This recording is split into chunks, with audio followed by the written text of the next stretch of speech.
नमस्कार दोस्तों। पानी को बर्फ बनने में वक्त लगता है, सूरज को निकलने में वक्त लगता है।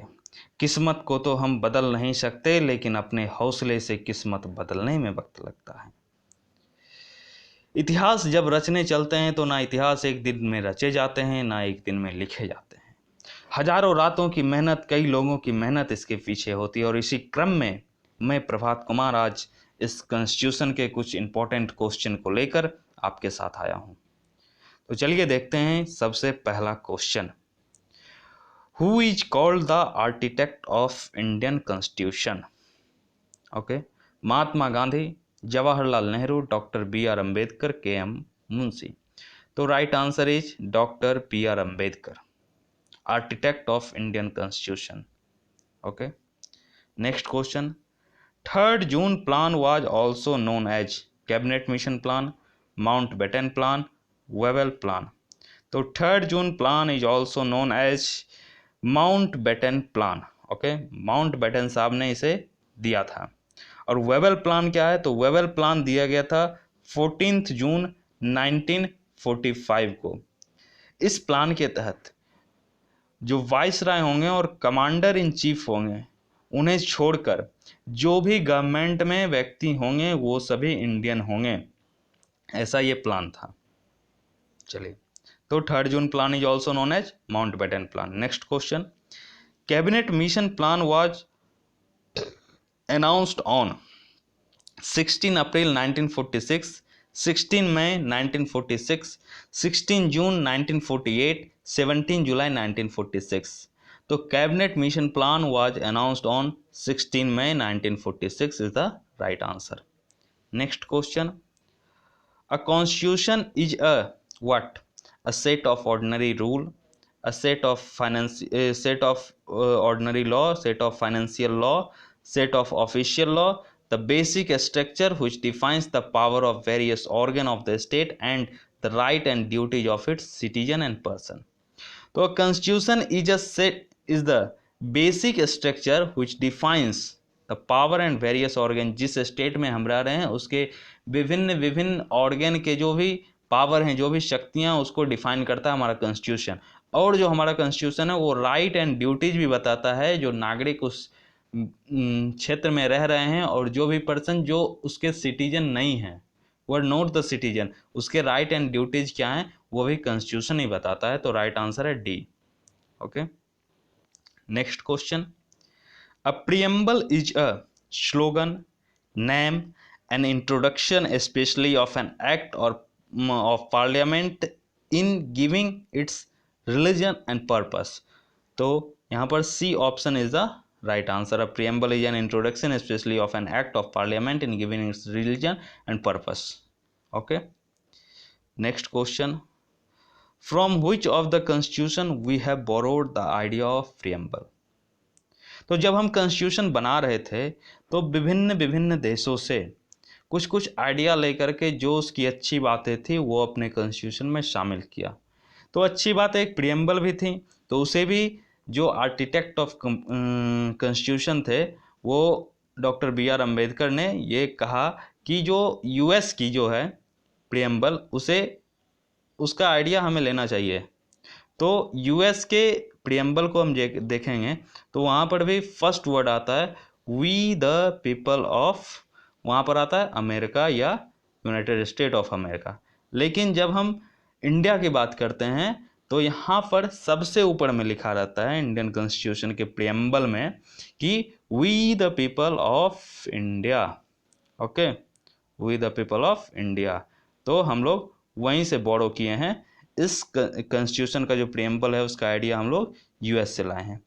फिर आगे देखेंगे कनाडा से भी, यूनाइटेड किंगडम, फ्रांस से भी और भी आइडिया लाए हैं, रसिया से भी, आयरलैंड से भी, विभिन्न विभिन्न देशों से अलग अलग आइडिया लाए हैं हमारे कॉन्स्टिट्यूशन में। चलिए next question. To uphold and protect the sovereignty, unity and integrity, से ठीक कर लीजिएगा, सॉवरेनिटी, ठीक है।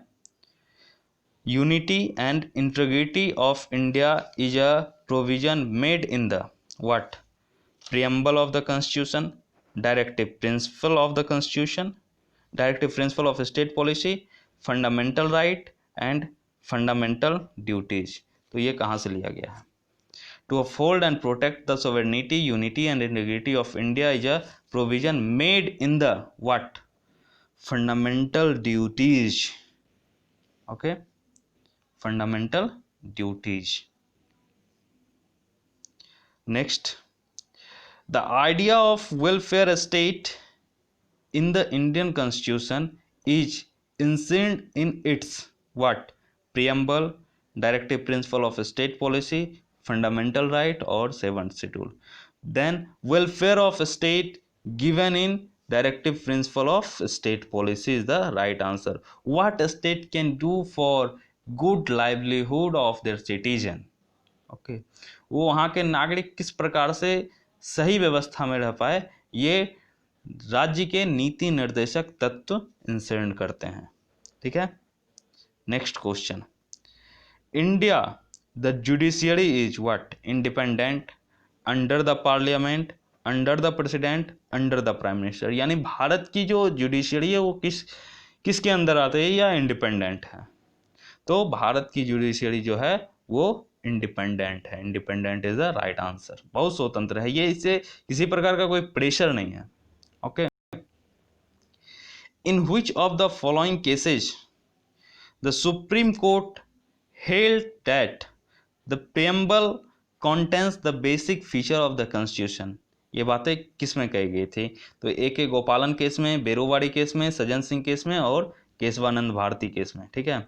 तो ये बातें Keshavananda Bharati versus state of Kerala का केस था, तो उसमें कही गई थी. नानी फाल्के वाले वो बहुत बड़े एडवोकेट थे, जुरिस्ट थे, इंडियन जुरिस्ट थे, तो उन्होंने बहुत अच्छे से इस केस को वहाँ पे प्लीड किया था, वहाँ पे रखा था. तो सुप्रीम कोर्ट ने ऐसा माना था कि preamble content the basic feature of the constitution. Okay. Next, from which constitution we have not borrowed any feature? यानी जब हम कॉन्स्टिट्यूशन बना रहे थे तो विभिन्न विभिन्न देशों से कई सारे अच्छे अच्छे आइडियाज लिए, तो यहाँ पर किस देश से मैंने कुछ नहीं लिया? United state, Canada, China, United kingdom. तो यूनाइटेड स्टेट से मैंने प्रेम्बल का लिया था. ठीक है. और भी बातें लिए थे, फंडामेंटल राइट भी लिए थे, जुडिशियल रिव्यू भी लिए थे, इंडिपेंडेंस ऑफ जुडिशरी भी वहीं से लिए थे. ठीक है, यूनाइटेड स्टेट से. फिर कनाडा से क्या लिए थे? तो कनाडा से रिसाइडरी पावर लिए थे, appointment of the state governors by the centre.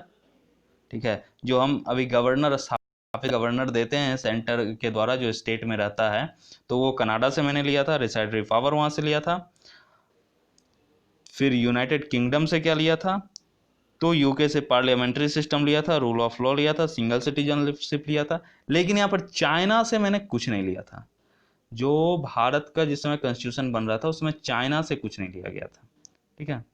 तो यहाँ पर from which country we have not borrowed any feature, तो China is the right answer.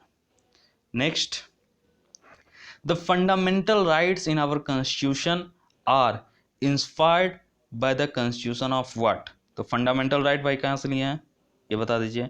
तो ये भी हम लोग यूनाइटेड स्टेट से ही लिए हैं फंडामेंटल राइट. और फंडामेंटल ड्यूटीज कहाँ से लिए हैं? तो ये यूएसएसआर से लिए हैं, जो कि अभी रशिया है, वहां से लिए हैं. ठीक है, fundamental duties. Next, the preamble of the constitution of India was adopted by the constituent assembly. जो प्रियम्बल है इंडिया का वो कब अडॉप्ट किया गया था कॉन्स्टिट्यूएंट असेंबली के द्वारा? तो ये हमें बताना है. तो on the first day of its meeting, जो कि 9 दिसंबर 1946 को हुआ था. ठीक है. या on the day the fundamental right were adopted, जब फंडामेंटल राइट अडॉप्ट किया गया तब हम प्रियम्बल को अडॉप्ट किए थे.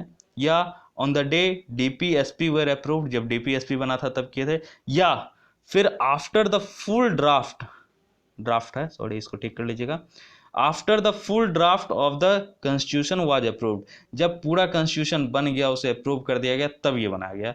तो after the full draft of the constitution was approved, तो तब हमने प्रियम्बल को अडॉप्ट किया था, कॉन्स्टिट्यूएंट असेंबली ने प्रियम्बल को अडॉप्ट किया था. तो D is the right answer.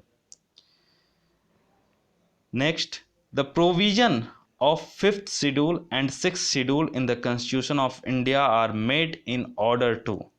तो फिफ्थ शेड्यूल क्या कहता है? फिफ्थ शेड्यूल कहता है administration and control of scheduled areas and tribes. And sixth schedule tells us about provision for administration of tribal areas in Assam, Meghalaya, Tripura and Mizoram. ठीक है, तो यहाँ पर the provision of fifth and sixth schedule, okay, the provision of fifth and sixth schedule in the Constitution of India are made in order to what? Protect the interest of scheduled tribe, determine the boundaries between the state, determine the power, authority and responsibility of panchayat, protect the interest of all the border state. So what is the right answer? Give in my comment box. तो protect the interest of scheduled tribe is the right answer. Okay, protect the interest of scheduled tribe. ये मैंने सोचने के लिए थोड़ा देर आपको छोड़ा था। चलिए नेक्स्ट क्वेश्चन पे आते हैं। If the President of India wants to resign, he has to address the letter of resignation to the Chief Justice of India, Prime Minister, Vice President, Speaker। अगर राष्ट्रपति रिजाइन करते हैं तो वो किसे देंगे अपना त्याग पत्र? तो यहाँ पर vice president is the right answer, vice president को देंगे। अच्छा, अगर चीफ जस्टिस ऑफ इंडिया अगर रिजाइन करते हैं तो वो किसे एड्रेस करेंगे? तो वो प्रेसिडेंट को एड्रेस करेंगे। अगर प्राइम मिनिस्टर रिजाइन करते हैं तो प्राइम मिनिस्टर भी रिजाइन करते हैं तो भी प्रेसिडेंट को ही एड्रेस करेंगे। ओके, अब अगर स्पीकर रिजाइन करते हैं तो स्पीकर रिजाइन करते हैं तो प्रेसिडेंट को नहीं, प्राइम मिनिस्टर को नहीं। लेकिन अगर स्पीकर रिजाइन करते हैं तो जो वाइस स्पीकर रहेंगे, ठीक है, तो उन्हें ये अपना त्याग पत्र देंगे, सॉरी यानी deputy speaker, vice speaker sorry, vice president को प्रेसिडेंट रिजाइन करेंगे और स्पीकर जो अपना त्याग पत्र देंगे, रिजिग्नेशन लेटर देंगे, वो डिप्टी स्पीकर को देंगे। ठीक है, next question, which of the following is not federal feature of our constitution? Written constitution, single citizenship, double set of government, fundamental right. तो which of the following is not a federal feature? तो double set of government is not a federal feature. Okay, which one of the following is a unitary feature? Next question है, which one of the following is a unitary feature of our constitution? तो fundamental right, constitution as the main law of the land, C में है यहाँ पर emergency, and D में double set of government। तो which one of the following is unitary feature of our constitution? Then B number answer, constitution as the main law of the land is the right answer. Next question, the sixth schedule of Indian constitution contains provision for the administration for tribal areas. Which of the following state is not covered under this schedule? Six schedule में क्या कहा गया था? तो six schedule में कहा गया था provision for administration of tribal areas in Assam, Meghalaya, Tripura and Mizoram. तो असम, मेघालय, त्रिपुरा ये तीन स्टेट इसमें आ गए हैं, तो मणिपुर इसमें नहीं आते हैं। तो which of the following state is not covered under this schedule? तो Manipur is the right answer. Okay, six schedule को पूरा ध्यान में रखिएगा, it is rememberable. Next question, Indian constitution is more rigid than flexible, very rigid, very flexible, more flexible than rigid? Then Indian constitution is more flexible than rigid. Okay, next and last question, how many articles and schedules did the constitution contains when it was originally passed? जब ये पास हो गया था तब इसमें सही में कितने आर्टिकल और कितने शेड्यूल थे?